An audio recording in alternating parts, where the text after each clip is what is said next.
घटना एक बार बीत चुकी थी 2017 में, उससे हम लोगों ने सबक लिया है और वैसी कोई घटना अब हम लोग दोबारा उसकी पुनरावृत्ति नहीं होने देंगे जमुई में। अभी आपने देखा होगा कि कुछ बलियाडीह में कुछ असामाजिक तत्व, जिनको मैं स्पष्ट शब्दों में कहता हूं कि असामाजिक तत्वों ने जाके वहां पे ये जिस तरह से बरगलाया है, उकसाया है लोगों को, वो नहीं होना चाहिए था।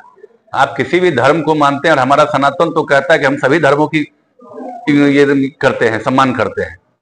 फिर ये कहां से सनातन में आ गया कि सनातन में हमको कोई बता दे बृहस्पति और रविवार को कोई खिचड़ी खिलाता है?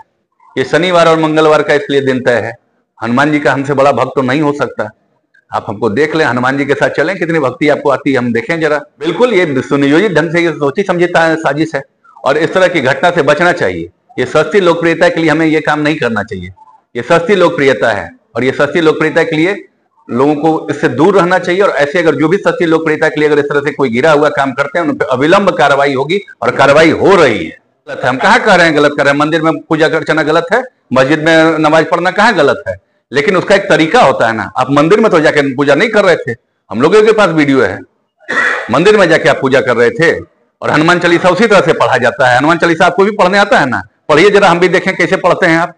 उस तरह से पढ़ते हैं। वो हनुमान चालीसा पढ़ना कम, आडंबर दिखाना ज्यादा हुआ। साम्प्रदायिक सौहार्द को बनाए रखें और इस तरह के माहौल से और इस तरह के जो तत्व हैं इनसे बचाइए अपने आप को। भेड़ चाल में नहीं चलना है हम लोगों को। हम लोगों को यहाँ पे जो सांप्रदायिक सौहार्द है, इस सौहार्द को हम लोग को बचा के रखना है। और इस तरह की बातों को लोग सुनाते हैं, बरगलाते हैं। कहाँ पे आपके साथ इस तरह का, आप भी पत्रकार हैं, आप तो जाते हैं, कहाँ आपके साथ कोई दुर्व्यवहार हुआ? कहीं मुस्लिम मोहल्ले में आपके साथ कोई दुर्व्यवहार हुआ है क्या?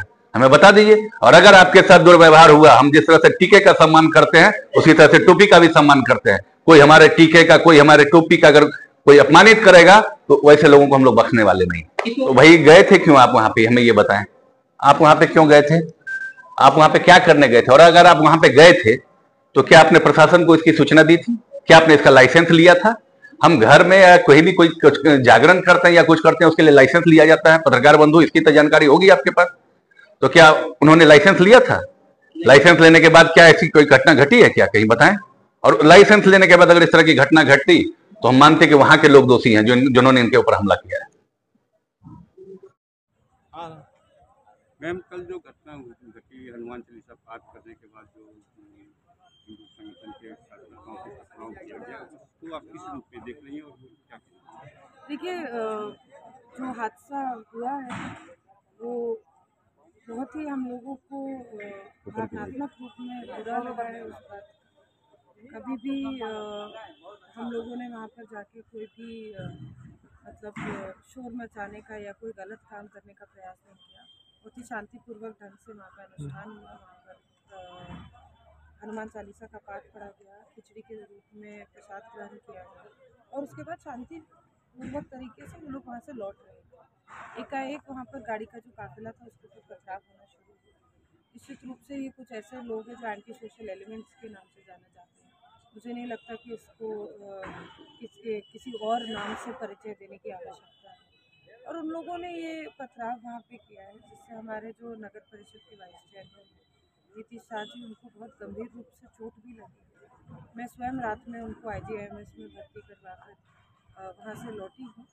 डॉक्टर से लगातार संपर्क में हूँ। आशा और उम्मीद करती हूँ कि जल्द स्वस्थ होकर हम लोगों के बीच वो वापस लौटें। और प्रशासन ने बहुत तेज़ी गति से, तत्परता से काम किया है। हम लोगों ने यही उनसे डिमांड किया था कि 12 घंटे के अंदर अंदर गिरफ्तारी होनी चाहिए।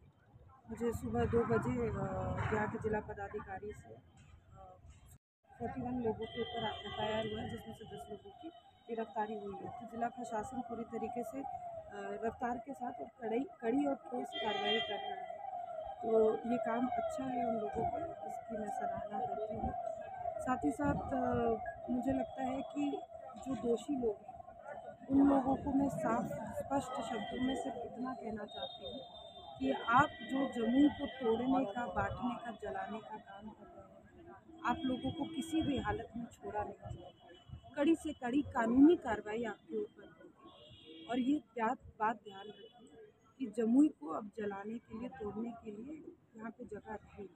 यहाँ पे बहुत सालों से, पिछले 4-4.5 साल से जब से हम विधायक बने हैं, तब से शांति से लोग एक साथ जीवन बिता रहे हैं। सभी समुदाय के, सभी धर्म के लोग एक साथ रह रहे हैं और यहाँ पर अब चुनावी वक्त के समय अगर कोई इस तरह से आके करता है तो मुझे लगता है कि वैसे आपराधिक व्यक्ति को, वैसे दोषी व्यक्ति को हम कड़ी से कड़ी कार्रवाई करेंगे और कानूनी कार्रवाई करेंगे। क्या लगता है कि कहीं से साजिश नजर आ रही है, साजिश की टीम आ रही है, चुनावी साल देखिए, है जैसा ये? मैंने कहा कि जिला प्रशासन का जिस तरह से काम हो रहा है वो पूरी तरीके से संतोषजनक है और पूरी कार्रवाई होने के बाद ही इसमें क्या साजिश है या किस साजिश के तहत ये काम किया गया, कौन कौन लोग इसमें इन्वॉल्व थे, उन लोगों का नाम भी सामने आया। मुझे नहीं लगता कि इस पर मुझे टिप्पणी करनी चाहिए। लेकिन सवाल ये उठता है कि उन लोगों का कहना था कि मैंने इसकी जानकारी झाझा थाना को दे दी थी और कुछ पुलिस फोर्स भी थे, आगे आगे पुलिस फोर्स चल रही थी, पीछे उनका काफिला चल रहा है, इसके बाद इस तरह की कार्रवाई नहीं लगता है कि बहुत ज़्यादा चाहवर के? नहीं, निश्चित रूप से ये जो मैं अब आपको फिर से यही बात कह रही हूँ कि ये एंटी सोशल एलिमेंट्स का काम है, इसको और किसी का परिचय या नाम देने की कोई आवश्यकता नहीं है।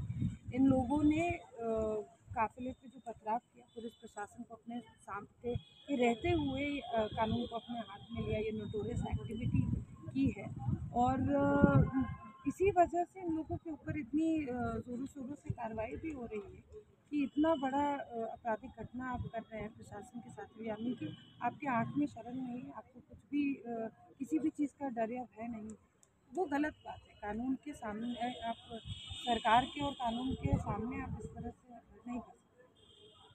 रात को लगभग 12:30 बजे के आसपास IGIMS में भर्ती हुए थे, मैं वहीं पर उपस्थित थी। उनको एडमिशन ले लिया गया है। चोट उनके जॉ लाइन पर है, दाहिने हाथ में एल्बो पे फ्रैक्चर है, आँख के पास चोट लगी है, लेफ्ट आँख के पास चोट लगी है। CT स्कैन हो गया है, घबराने की ज़रूरत नहीं है। डॉक्टर्स उनका अच्छे से इलाज कर रहे हैं, लगातार उनसे संपर्क में हम लोग बने हुए हैं, उनके साथ जो लोग हैं उनसे संपर्क में बने हुए हैं और ये उम्मीद करते हैं कि जल्द वो स्वस्थ होकर हम लोगों के बीच आएँ। अच्छा, आपकी जानकारी में कितने लोग इंजर्ड हुए हैं इस घटना में? इंजरी का मुख्य रूप से तो नीतीश शाह जी ही घायल हुए थे जी, लेकिन बहुत से बच्चे थे साथ में जिनको भी चोट लगी, लेकिन सब जो बाकी सब बच्चे थे जिनके बारे में हम बोल रहे हैं वो सब अभी